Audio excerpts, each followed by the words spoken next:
Yan guys, so Blessed Sunday. Blessed Sunday, guys. Kakatapos lang namin makinig ng online service. So hindi kami nakapag face to face kanina dahil mayroong parang masama pakiramdam ko since last night. So praise God naman at okay naman ang pakiramdam ko. Naka-attend pa rin ng church kahit na online. So ngayon, ang ganda kasi nung ang ganda ng new series ngayon is about Book of James, and tungkol dun sa ang theme nun is really James is na-explain kung ano yung real faith ng isang believer. So yun nga, yun yung title nung message today is Real Faith Obeys God's Word. Anong yun verse? Anong chapter yun?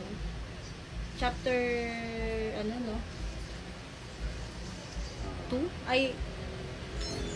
So ayan na, mag-dive na kami dito sa So maganda siya, pwede rin yung aralin yung Book of James kasi marami rin kayo matututunan about wisdom din, about life, ano ba yung tamang response na sa faith, how to persevere, ganyan, and yung dapat talaga magkaroon ng transformation sa heart ng isang Kristiyano para magkaroon ka ng genuine faith. So, maganda yung these discussion questions are intended para din kunyari sa family, pwedeng after nyo makinig ng service, pag-usapan nyo tong mga to para at kahit paano meron kayong makapag-sharing at the same time. Parang open forum na rin, di ba? Para mas lalo pa kayong mag-grow din together with the Lord. And yung mga kailangan yung assess or parang heart check to, heart reflections tong mga discussion questions na to. So ayan, first question. So we have three questions here, guys, sa discussion questions natin. So una-una is may nakikita ka bang malinaw na pagbabago sa buhay mo simula nung tinanggap mo si Jesus? Paano mo nasabi? Okay? Siguro I know na I've been known Jesus and tinanggap si Jesus for a long time. But siguro sa walk ko kay God, ang na-observe ko what I've may nagpababago sa akin is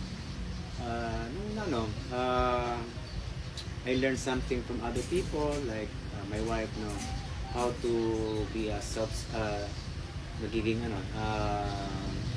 yung inuuna yung Needs ng ibang tao.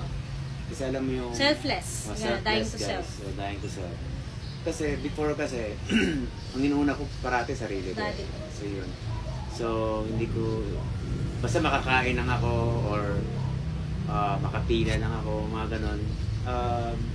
Nag-change siya, guys, nung meron din akong partner in life na kanden, kanden, strong din sa faith. So, and then nakanden yung ibang ko na nag-grow din ako to other people.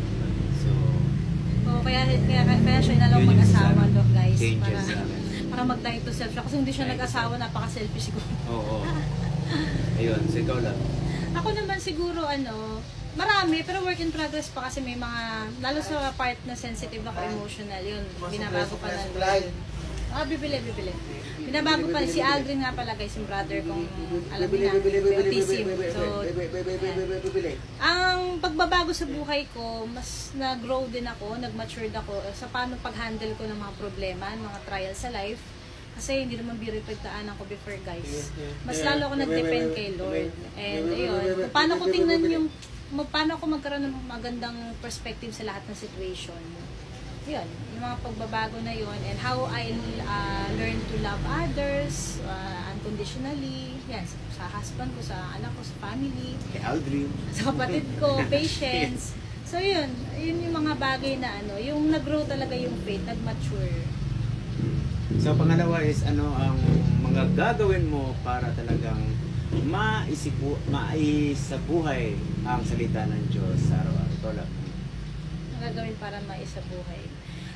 Syempre, kailangan din tinuro nga ng nakaraan. Di ba sa fasting talagang pinaka take away ko doon is yung mag-surrender ka talaga kay Lord.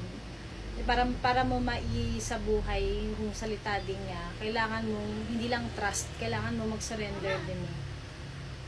Yun. Saka mas lalong paano ka mag-grow sa mga spiritual disciplines mo din. Hindi mo naman makikilala si Lord kung hindi ka mag-aaral ng Word of God, which is pagbabasa ng Bible, pag-usap kay God through prayer, yan, pag-attend ng mga Sunday services. And importante po talaga may circle of meron tayong accountability group, meron tayong discipleship group sa church, mga kasama nating kapatiran para mag-grow tayo, para mag-guide tayo, mabigyan tayo ng encouragement, diba? Ang malaking factor din yung narinig mo yung testimony ng iba, mga kapatiran mo, nalalaman mo na you're not alone sa journey, may mga struggles din lahat. Yun, so, yun, talagang everyday surrender and depend kay Lord. More on sa kanya, mag-aralin yung kanyang kilalanin siya. Talagang promises niya yung sa pamamagitan ng sa word. Ikaw, love. Okay, so isip buhay, no? Kasi iba naman talaga yung narinig mo lang. Kasi diba dapat nga we need to be doers, not the hearers. Kasi pag hearers na kasi, pasok lang dito, labas lang sa kaliwa. Oo, yun. Diba? Sabi nga ni Mr. Bong. So dapat doers. So ang dito is para siyang application. So kung narinig mo na sa word ni God is do not steal or do not covet. Sabihin na natin, steal. So kung may nagawa kang something na parang tingin mo na it's you're committing stealing. So huwag mo na gagawin. So you apply it na kamanan talaga siya na kung medyo ang kadya yan, weak mo yan, so probably you need to Weakness. yung mo is lulubayan mo na lang, no? Alis ka na lang. May kan ka talaga dyan, di ba? May weakness ka dyan sa ganyang area, or yung temptations like ganito sa smoking. So umalis ka na lang talaga, ganun. So yun, so kailangan maisip buhay. Diba? Kung tinuturo ni God na we need to talaga yung importance ng body natin to take care. So, exercise tayo, di ba? So, yung mga ganun. No, tama. Kasi ang what matters most is not about knowledge It's not about what you know, but how you apply. Diba? Paano mo apply yung mga natututunan mo? Yun ang tinitingnan ni Lord. Kaya nga may mga trials diba? Ang isang tao sa buhay. Para malaman kung talagang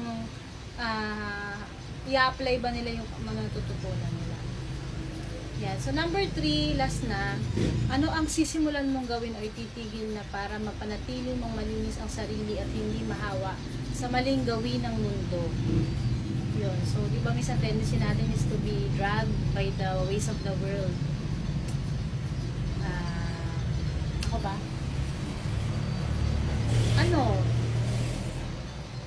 Siguro lagi lang humingi ng guidance and talaga ng Holy Spirit para lagi kang naka-anchor kay Lord.